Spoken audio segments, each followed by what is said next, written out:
Welcome to This Story Needs to Be Heard with Lance Gunkel and Adam Steen. This Story Needs to Be Heard is a collection of stories from unsung heroes who are living a life of impact in Iowa and across the nation.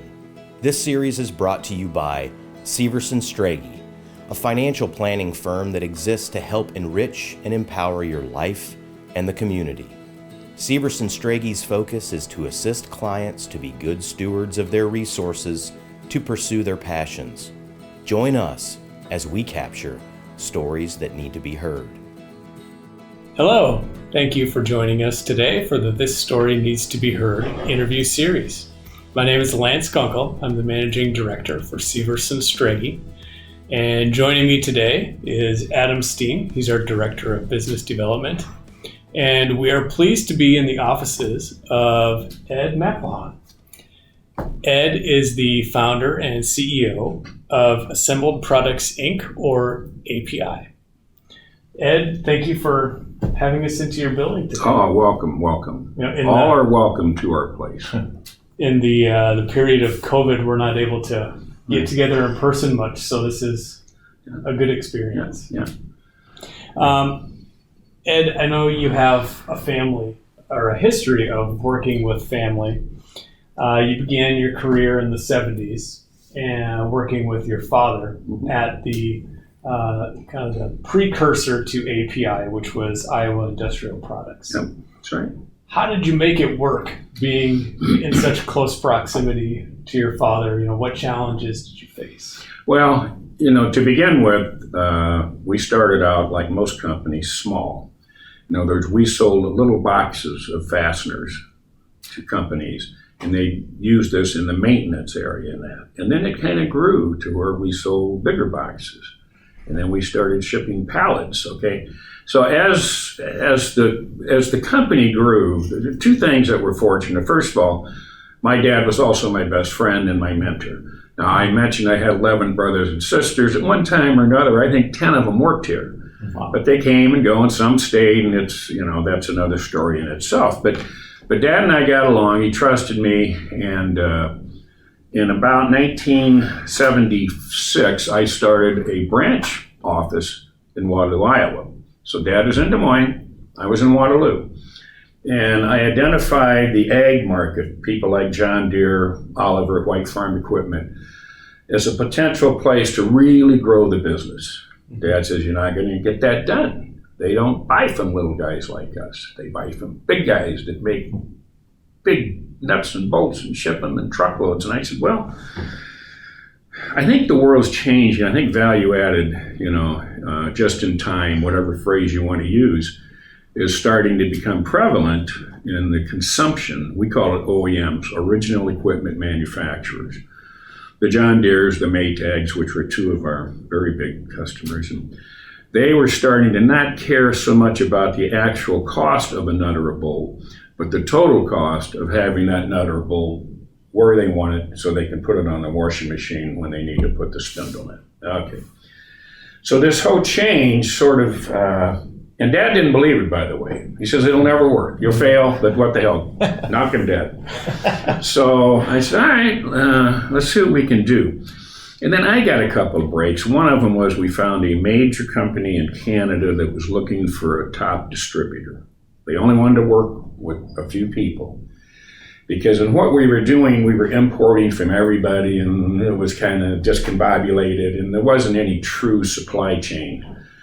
Well, Infasco was the name of the company, and they liked us, and they knew we were into John Deere and Maytag and these places. So that was key that I could find, and in Montreal, it's, there's just a land border to cross. There's no ocean or anything, okay? So that was key, is to find Infasco. The guy's name was B.B. And B.B. Klein ran the factory, and he and I formed a great relationship.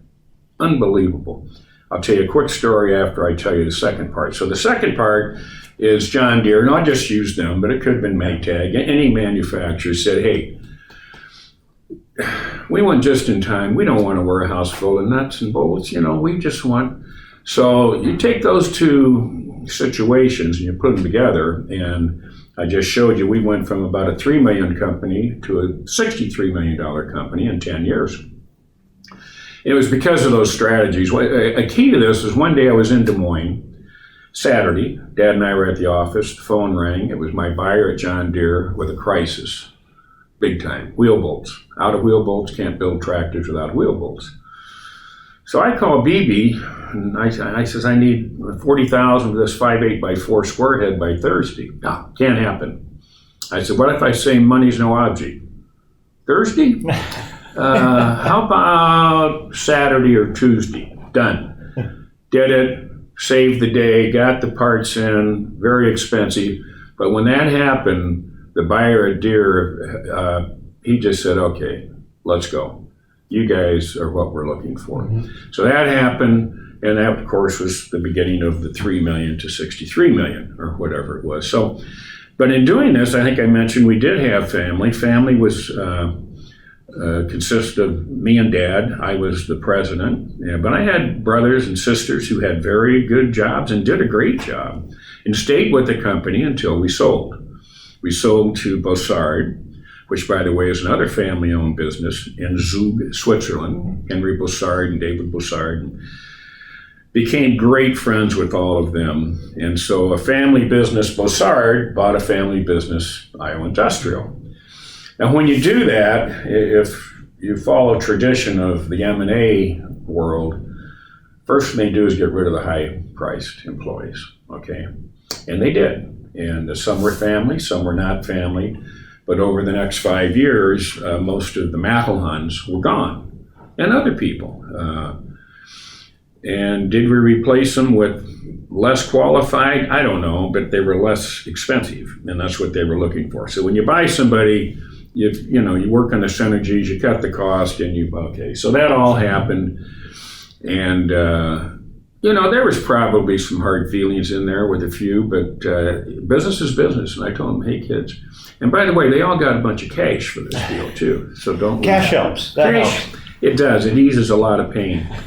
So fast forward 2005, I did a great job for them. I say I did a great job, but I did do a great job. And they acknowledged that monetarily, and they put me in charge of their entire U.S. operation, which was like 11 other companies in Milwaukee and North Carolina and wherever.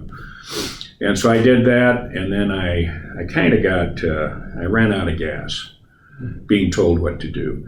When I did this sale, Dad said, you're never going to want to work for anybody. You're going to hate it. I said, well, Dad, I like working for you. He says, well, I'm your dad, you meathead. He says, of course you like working for me. I says, okay. And he was right. But I went to him and I said, hey guys, I love you, but I got to move on. So they had this operation, which was the kit and bundle, which was a $2 million part of a $80 million situation, so they could care less. So I bought this in 2005. We had 20 employees. I got rid of 11 of them. I brought in family for every key position over the next year. Matt became my president. Casey became my president and executive VP in Chicago. Zach runs the warehouse, and Riley's in inside sales. And by the way, my daughter Megan does our travel, and Kelly does some IT work for us. So they're all in. We got them all in. And it has been, the key is I was building this, and we lost money. I think our first year, I told Matt we're going to lose $125,000. He says, wow. And you know what? We lost $125,000. All right, so I threw some more cash in, and the bank was happy. And the next year, we made $125. Then we made $200. Then we made $400, and then it went on and on. And so it's been a good deal. It's been a good deal for the bank. We've changed banks. We're a very bankable type of business. They love guys like us that have, we have poor cash flow, but we have good sales and other things, so that we need the money, but we don't have it. And I don't want to use my money. Obviously I have some of my money in it, but it's mostly the bank. And they love us, and we love them. And, I've always said the four shareholders in any deal or stakeholders is number one is the employees, okay? Absolutely number one, whether they're family or non-family. Number two is the customer. Okay, treat them with love. Call them every Monday. Tell them how you miss them. Number three is the suppliers, and I mean, if you key, when I go back to that Infasco story, the suppliers in distribution, that's the key. You got to have, because somebody's got to make this stuff. It just doesn't fall out of the sky. So we treat our suppliers almost as good as we treat our customers. And then fourth are the banks, the insurance, and the legal, and all that. And we have great relations with all that. I treat the bank. We're with Bankers Trust now, and actually we're Bankers Trust and Bank Iowa. I treat them like I do our customers. They're important, and so that's good. They give us the funds we need to keep this thing going. So I got all the family we're in. Everybody's happy, and the way you do this, and I build it, is let's take Matt. Matt was a money guy. He was with Quest in finance, and I knew he could be a CPA. He didn't take the test. And for the interest of our listeners, who is Matt to you? So Matt, and I remind him of this, is married to my oldest daughter. So as long as he keeps that relationship going, his job is secure. Okay. Zach, my warehouse guy, is married to my youngest daughter. Okay, and it's kind of funny, and both those relationships it's just great to watch because it's business, it's family, it's family. Yeah. We've got lake homes and other things, and we share it all together, and we all belong to Glen Oaks Country Club, and we meet them there at the pool. So it's really kind of, I think about 90% of our social life is our family. Yeah. And that's good because we like them all.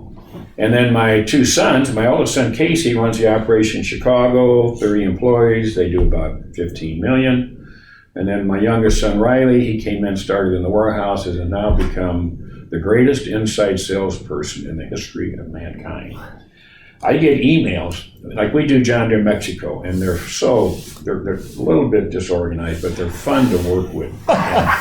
And I get these emails, like Lily one day said, "Yes, see, Mr. McElhun never let Riley go. I must deal with him for the rest of my life." And I go, "Well, Lily, maybe Riley's not wanting to do that."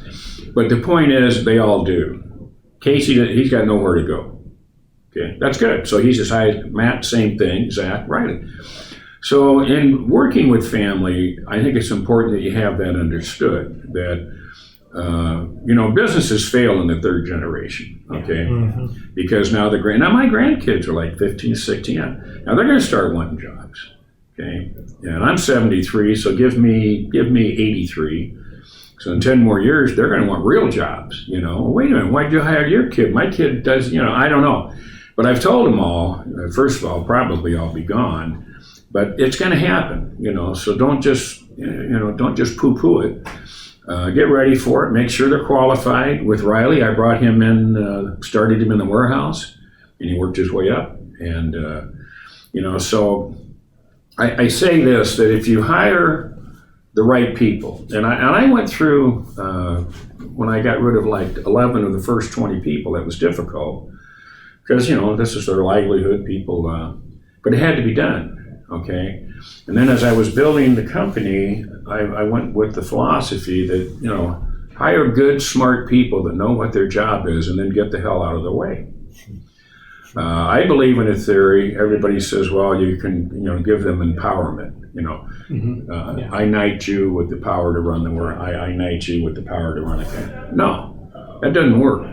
What you do is you create an environment where they feel empowered, okay? Sounds simple, not really. Yeah. But once you do that, once they feel, that they're in charge of their own, they don't come into my office. I mean, if it's a big deal, but day to day, I don't even know I wouldn't know how to ship an order here anymore, So anyway, but with that said, so the family part of it, I think, is secure as long as I'm alive, mm-hmm. and contributing. And where it goes from there, we'll see. But right now, just now we're planning a trip to Florida to go fishing and play golf. Just the family, the boys. if you want, I can come with you. I was thinking about that, but the guy only lets us have 4. So, but next year we put together. Put me right in there. It's an executive retreat. So, okay. Yeah, that's it's just a fascinating story, and I've worked for years with my father prior to coming to Severson Strege in the mergers and acquisition industry, and I've seen a lot of family companies and things just go down because there's a lack of communication, there's a lack of trust, there's a joy that's missing, there's a happiness that's missing. Are your family trips and your family memberships and the things that you do, is that a strategy of yours? Yes. Or is that something that's built into your core? It's both.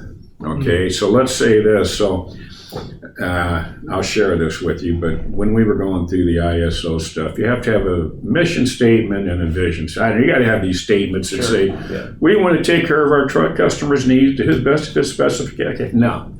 I said, no, we're not doing that. Okay. Our mission statement is have fun, make money. 4 words, okay? Have fun being the first 2. Make money, okay?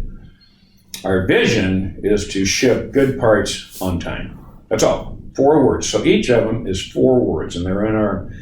Now, you say, well, I'll ship good parts on time. You know how hard it is to ship good parts on time every time? Yeah. It's impossible. Yeah. Particularly in the nut and bolt business, because half the people that we buy from don't care. Yeah. It's hard to say that they care, but they're just disorganized. I can only tell you, our inventory is heavy because I don't trust our supply base. And Fasco's still a good one, but they've even, I don't know, we've gone from a $200 million company to a $24 million company, so we don't. And then probably only about 15-20% of that is actually nuts and bolts. We're in now to big assemblies and stuff like that. So there's, the strategy, if we can throw it at that, is, I told everybody the first rule here is don't get me in trouble, period. Because I lived for 20 years in trouble as the top guy supplying all these Deere factories, shutting lines down, getting upset managers. It was just, I just sometimes I dreaded to hear the phone ring. But we got through it, okay? So in other words, take care of your job, and this has to go with, get out of the way once they know what the hell they're doing. Rarely will they, every now and then maybe I need to make a phone call and pull in an IOU from one of our suppliers. But we really do, how do we say, if you can eliminate stress, we have done that here. Everybody's in a good mood. Now, stuff happens, and it's going to continue to happen. But, for example, in the warehouse, we've never really lost an employee now in 15 years. We've had a couple quit. I tell the story about Cody. He came in one day and said, I'm quitting, boss. I said, man, you'll be the first one. Well, where are you going? I'm going over here to come and go and become an assistant manager. You're going to be an assistant manager at a gas station. Well, I go, no. Knock yourself out. You'll be back in 90 days. So 60 days later, he comes back and says, holy smoly, I was working 80 hours getting paid for 40. I says, that's right, Cody. Yeah. Now, get back to work. Get back to the warehouse. So back he went. And I told him, I said, I don't hold grudges, just. So he comes in about a year later. He says, I'm going to move to Colorado and become a ski bum or whatever the hell he was saying. I said, okay, knock yourself out and have a good time, but you'll be back. No, not this time. Okay. Riley and I had little side bets whether or not he'd come back. About a year later, he comes back. He's all right. This time, I promise you, I'm never leaving. So if you go out and see Cody, and he's the tallest kid out there, he loves what he does. He does a great job. But other people see this. Okay, so the other 20 people out there, I had we've got about half of our employees are Latino. I have 2 granddaughters are Latino. I mean, I love the Latino community. I'm all for immigration and DACA and all that stuff. Do what we can, fine. And but I had 2 of my Latinos come in, Sergio and Humberto, and they go, we're going to become electricians. Gordon goes, yep. Okay. You'll be back. No, we need to have it. Well, they found out that when you become an electrician, basically you become a, laborer for the first 2 years of your life, carrying around all the heavy stuff. So the electrician, okay. And they came back to us, yeah, see, you were right. We will stay now forever. So that's our experience, is that if you, there's nothing exciting out there. It's distribution, it's packaging stuff up, it's assemblies, but it's not what you do, it's how you're treated while you do it, and they're in this same environment that they can, we're very flexible. I mean, we don't let you come and go at word hours, but nobody's out there yelling at anybody. I very rarely hear somebody yell at somebody around here, and if I do, I usually go say something, hey, knock that off. So anyway, so that's it's a strategy and a culture. So whatever you call that, that's awesome. What it is. That's right. I love it.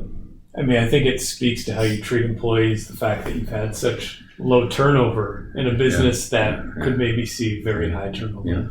Yeah. And you touched on how you like to prioritize stakeholders and that employees come first. Yeah. And just in hearing you talk, I can tell that relationships are vital to who you are. Not only the business, but just who Ed is as a person. Yeah. So during this period of COVID, how have your relationships been impacted? How have you kind of kept the culture as similar as you can to what it always was? That's a great question. First of all, we follow the rules. We've had 2 contaminated, both of them recovered and are back. What I don't like about it is the social distancing. Yeah. They all wear a mask, and I can't go out. We have a deal with Woodward, they provide us with some handicap help, okay? And we're the last, in Iowa, we're the last company they deal with, because we pay the maximum, we treat them like everybody else. Whenever one of our Woodward kids has a birthday, we all come together and sing and have a little, well, you can't do that now, okay?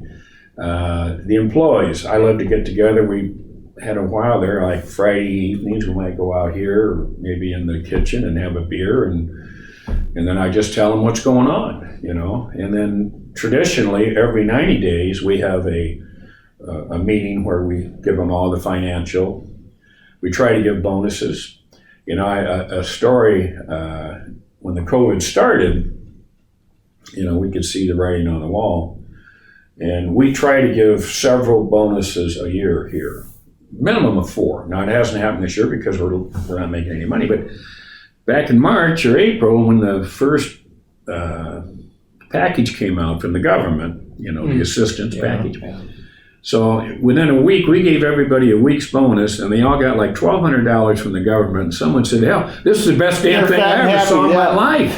I said, well, don't spend it too quick, guys, because it's going to, but, and then the impact, of course, is nobody can come in. We're social. We like to be social. We like to deal with our bankers and all of our people, and it hasn't happened. And I think not only are relationships important, I think they are the key, most important factor. Not just the relationship I have with the employees and the bankers, but we use the term around here of love. I had a meeting with one of the banks that's gone, and we were sitting in here, and I was asking for few things that they possibly didn't want to agree with. And I said, you got to understand, and these guys were pretty, not really my type. They were more formal, okay, and I'm not big on that. But it's okay, you got this, okay, fine. I said, listen, we call our customers every Monday morning and tell them we love them. I go, hi, Fred, I love you. And these guys are going, this guy's nuts. And so I said, so anyway, we want this, this, and this, okay? And I remember one of the requests was that I wanted to get 100% on our receivables, okay, which I knew we wouldn't get, but what the hell? Mm-hmm. So, and this guy since has become a very, very good friend of mine that was in charge of this meeting. He says, all right, Ed, you guys go caucus for a minute. We have to talk. So we left the room and we let them talk. And 20 minutes later, he says, all right. He says, well, first of all, Ed, we love you too. I went, I got my message across, yeah.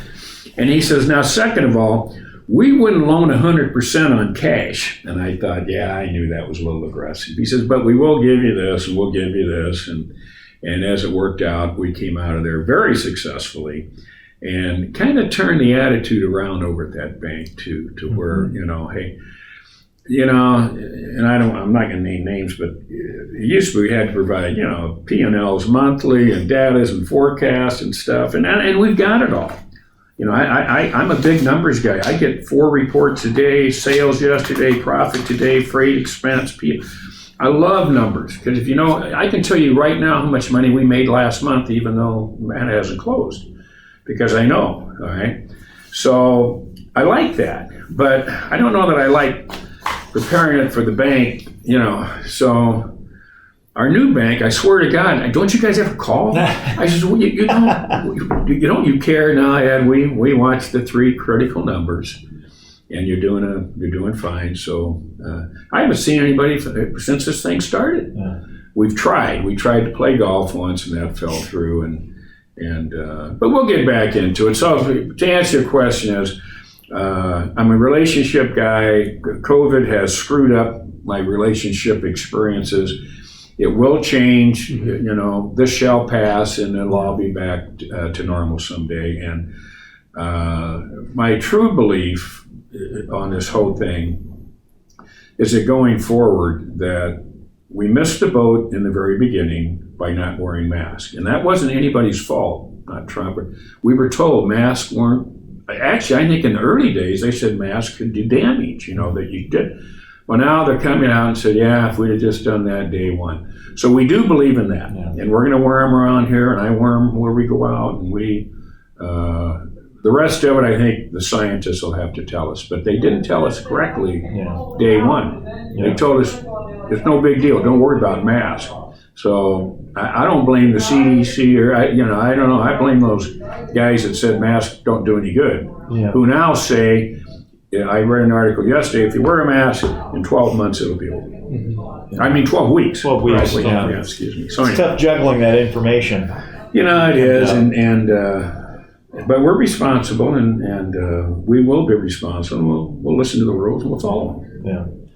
Yeah. Ed, your comments on relationship ring so true through just not only myself, but Lance and what we do at Severson Strage. And actually, our company newsletter is the first time I've written an article, and it was on relationships and just how critically important relationships are. I think relationships can change the world, both positively or negatively. So I'm going to shift gears maybe just a little bit, but focus still in the relationship realm.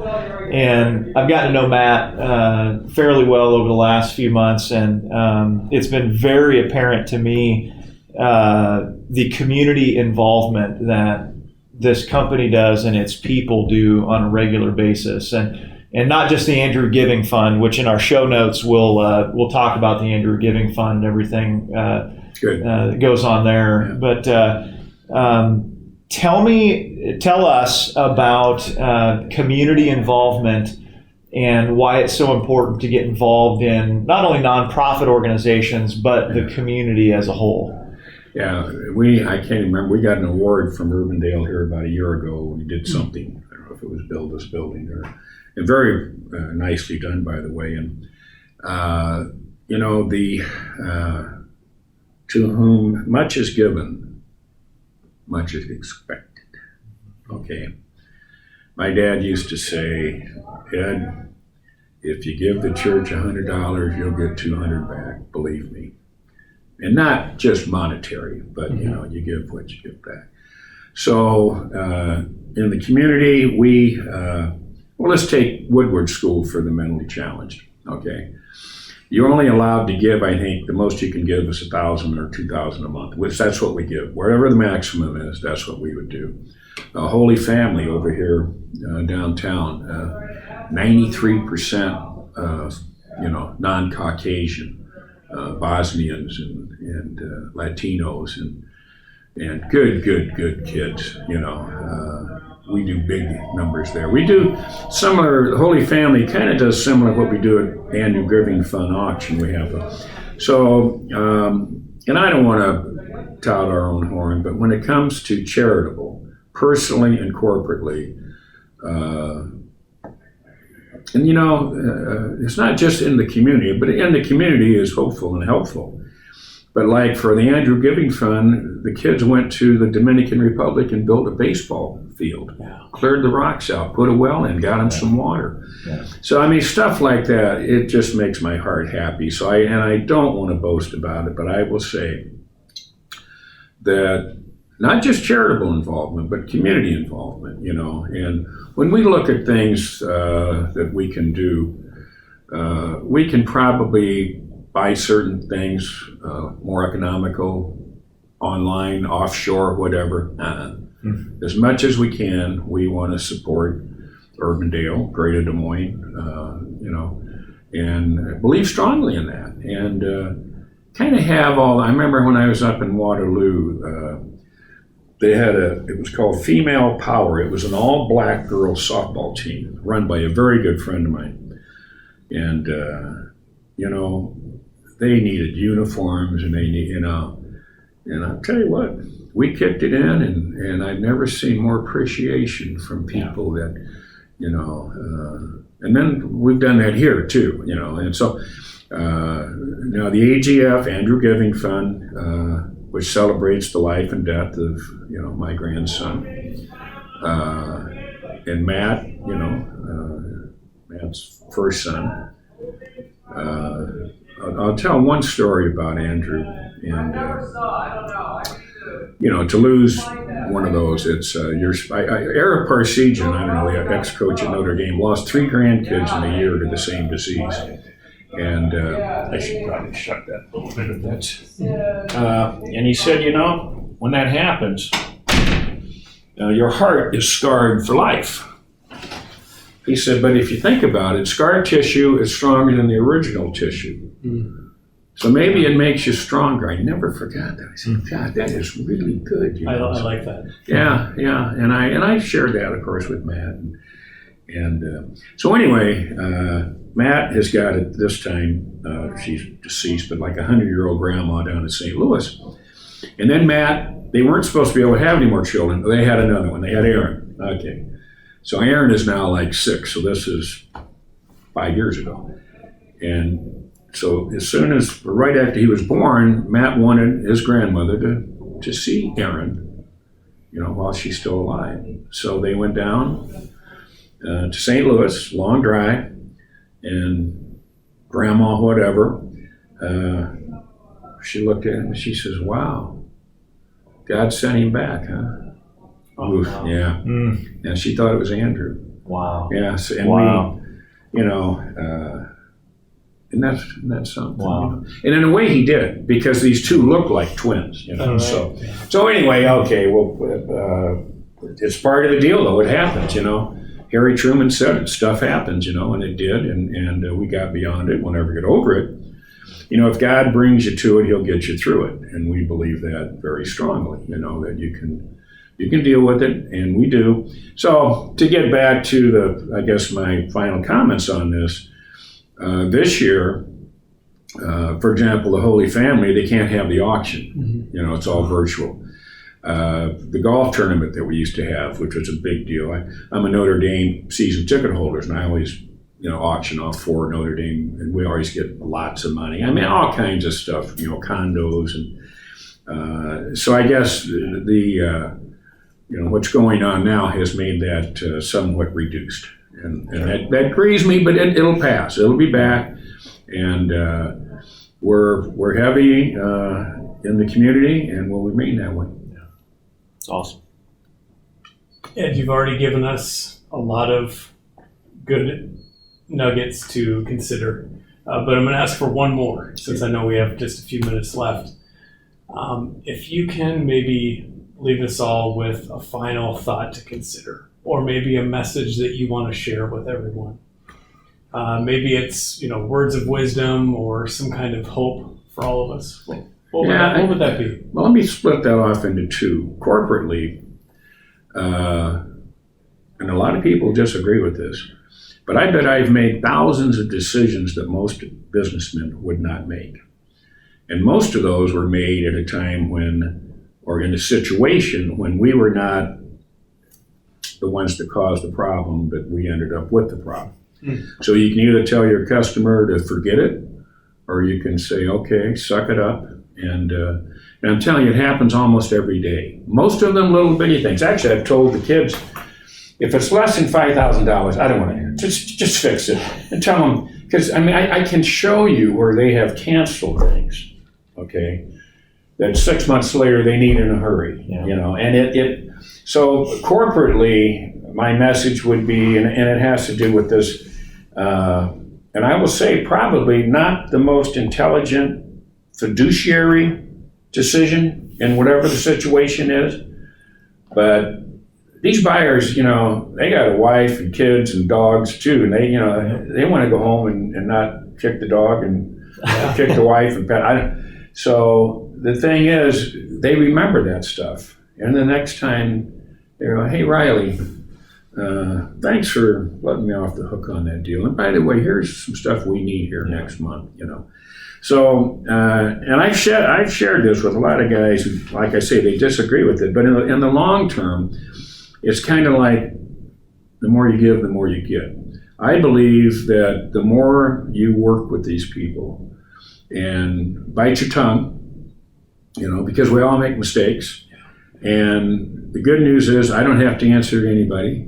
I don't have a board of directors. And so if you've got a $5,000 air freight bill that you don't think we should pay and the customer should pay it, and it'll come back to us. So, and then, from a personal standpoint, I call it the 4 F's, and I don't know what the 4th F is sometimes, but it's faith, family, friends, and then everything else, whatever you want to call that. You have to think of an F word. So,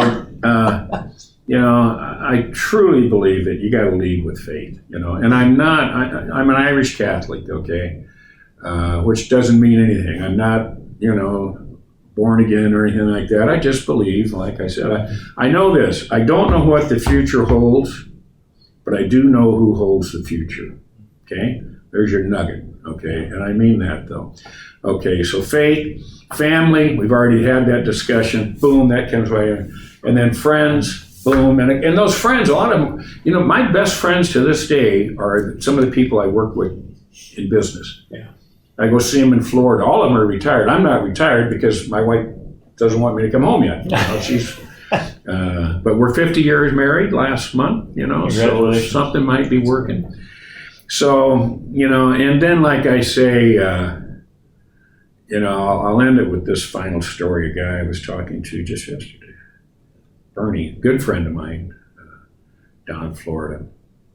And he says, well, now with, we've got a couple of lake homes in place in Florida. We can't go anywhere, and I said, well, but we do go to Clear Lake. And I said, up there, I can boat, I can fish, I can play golf. And, then I come back to work. He says, well, isn't fishing and boating the same thing? I said, no, fishing is a small boat with a Budweiser. Boating is a pontoon boat with the margarita. And, there's a big difference there. And I said, golf, of course, is golf, and work, I love it. He said, what's your favorite of the 4? I think going to work. He said, I said, oh no, it's going to work. Golf can be frustrating, fishing can be frustrating. We took 4 fishing trips this year, we didn't catch any fish either. But, I just leave you with that, I don't know what the future holds, but I do know who holds the future. That's who you should be talking to. Awesome. That's great. Well, just in talking with you, and it's obvious that you've impacted so many people, whether it's family, friends, all those people that you have relationships with. And so I thank you for sharing your stories today and sharing some of your ledgers that go all the way back to the 60s. Yeah, I'm about 2 months behind, I know. Yeah, there you go. That's awesome. So Ed, thank you. Yeah. Okay. So with that, on behalf of Adam Steen, we thank you for listening today, and we hope to catch you again soon. Thank you for listening to This Story Needs to Be Heard. If you know of a story that needs to be heard or would like us to help you in your pursuits, please contact Adam Steen at asteen@onlyworkforyou.com.